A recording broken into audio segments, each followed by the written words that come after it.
nandito po kasi parang nalilimitahan dito sa isla. Parang meron pa sana. Hindi ka na babalik. 2 years. Miss ka namin pero alam ko hindi ka na babalik.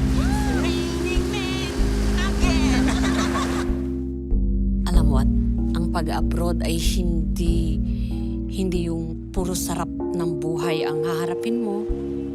Ang unang kalaban mo ay ang lungkot. Hindi ko kasamang mga anak ko. Hindi kasamang pamilya ko. Pero tuloy pa rin ang ikot ng buhay ko.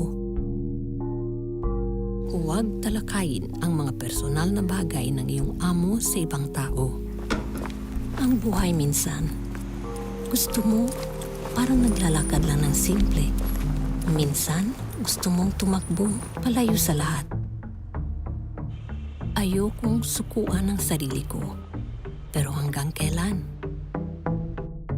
Marami sa mga kultura ng katubo ang kinutya at sinupil. Mula sa mga lumaban upang makamit ang kanilang kalayaan,